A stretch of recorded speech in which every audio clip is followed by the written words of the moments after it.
Welcome to today's Daily Walk in Wisdom. We're looking at the wisdom of love, and we've been going through the Song of Songs.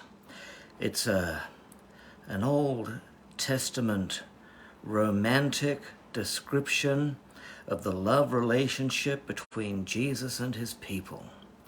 It also gives us a way of approaching life that is above every other philosophy and wisdom and dimension that is possible.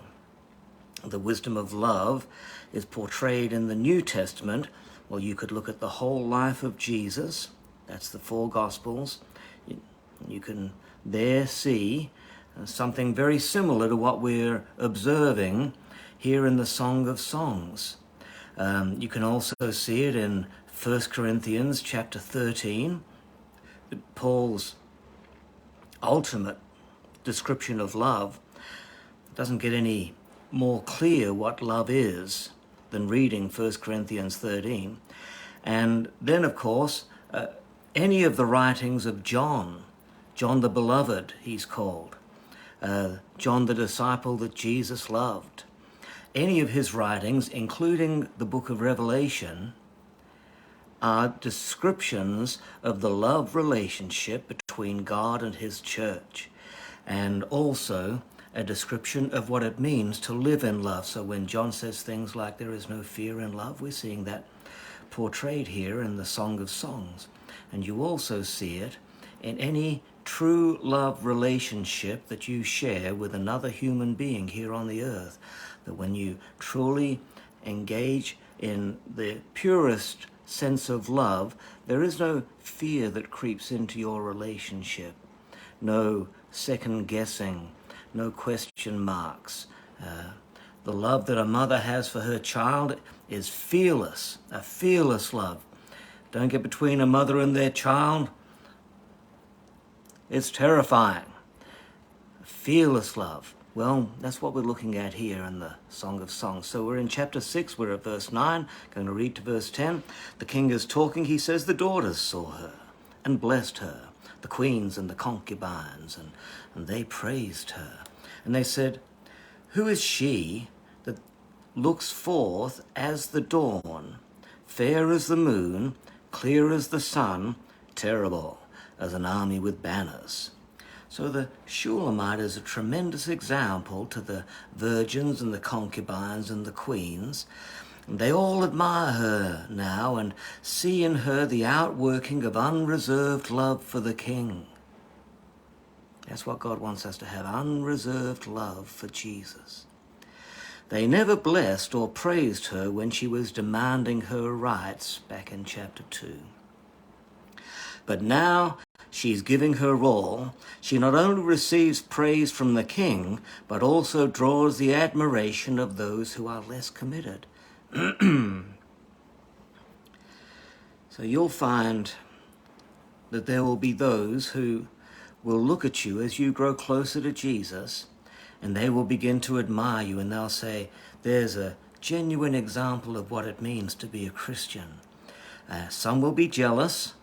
They might talk about you behind your back. Who does she think she is? Who's he trying to be? He's trying to be the next pastor or something like that. But no, you're just exhibiting unreserved love for Jesus, and they're jealous. And so people can see you grow closer to Jesus. You're not putting on a sham. You're not like the religious. You're not pretending. It's genuine. Now, Abraham gave gifts to the sons of his concubines, but he sent them away. He gave them gifts and sent them away. But to Isaac, who was born, his only one born to Sarah, he gave everything that he had, that the blessings were given to Isaac and to him alone. It's through Isaac that your seed shall be blessed. Now, just so, there's a special state of God's favor for those who do not draw back. The daughters praise the bride for her vision. Her insight is like the dawn, they say, that brings enlightenment to all that has been hidden through the dark night. New light, new revelation of the king's purpose is available to her. Uncertainty is gone. She knows what the king wants of her. Not only that, but she becomes the light of the world that brings light to every situation.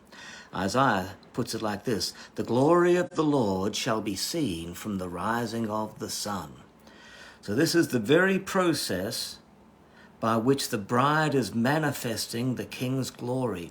It's like the light coming up, the first light of day coming up.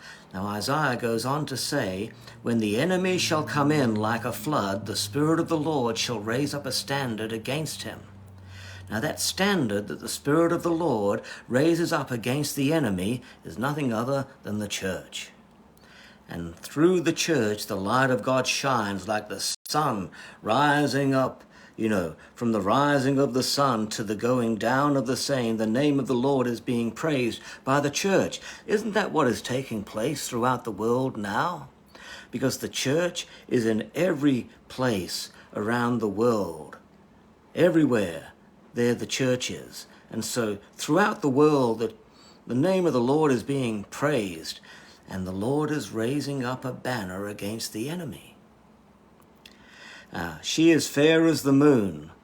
The moon has a reflected glory.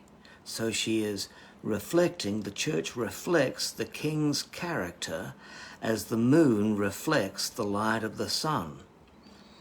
Now when people observe us, they're observing the actions and attitudes of Jesus, because we're reflecting Jesus. When we read the Word and we read about Jesus and we try to emulate him and follow him and do what Jesus did, so we are reflecting his glory. But she is more than a reflector, because she is also, in the words of the king, as clear as the sun. So she's no mere copy. We're not merely copying Jesus. We're not merely some kind of simulator. We're the real deal. So we're no copy. She is a spiritual reality. And the changes within her are real and dynamic. The changes that take place within us are genuine. And unlike the moon, which only has a surface light, the power within the Shulamite, the church, the bride, is like the sun. That means it is self-generating. So when God gives you his light, you indeed become the light of the world, like the sun generating its own light. So now you, possessed by the Spirit of God, having imbibed of the Spirit of life, are generating light. So you're a generator, not just a simulator. And these attributes combine to create a staggering impression upon the daughters. When they see the bride full of a new vision, reflecting the glory of God and generating energy that blazes like the sun, they declare that she is terrible as an army with banners. So the Shulamite becomes like Esther, who went through extensive preparation to be received by the king, and was then enabled to overthrow the strategy of the enemy, Haman, and to conduct effective warfare that brought total release to her people. She became terrible as an army with banners. When Haman realized that in front of him was the one, Esther, who could save him or who could condemn him, he looked upon her as an army with banners. He was terrified. So the exalted state of the union with the king makes the bride a terror to the powers of darkness. And Jehovah Nissi, the Lord our banner, is revealed through her. This means that the bride's relationship enables the Lord to be revealed as the mighty conqueror. It's in this state that the enemy is destroyed, because the church has become an army with banners. And it's also possible to translate this verse the army with banners. It's also possible to translate it as majestic as the stars in procession. And so now think about this whole passage. We've got the sun, we've got the moon, and the stars together surrounding the bride. The same description is provided in Revelation, where it says, "And there appeared a great wonder in heaven, a woman clothed with the sun and the moon under her feet, and upon her head a crown of 12 stars." Isn't that what we're reading about here in the Song of Songs? Now, natural eyes can look upon the church and can't see the wood for the trees, can't see the glory for the people, for the leaders, for the mistakes we've made. But when the church is fully prepared for all that Jesus has called us into, our appearance in spiritual dimensions is changed into a terrible, blazing army that appears riding on the dawn, clothed in the sun and the moon and the stars. My, if we had eyes to see, that's what the church looks like when we gather together every Sunday. That's what the church looks like to the enemy. We don't need to be afraid. We just need to draw closer and closer to Jesus. This is the love relationship that the church enjoys with Jesus. He causes us to become something so incredibly beyond our wildest dreams that the demonic hordes quiver and quake in the shadows. Yes. There you go. That's your wisdom for today from the Song of Songs.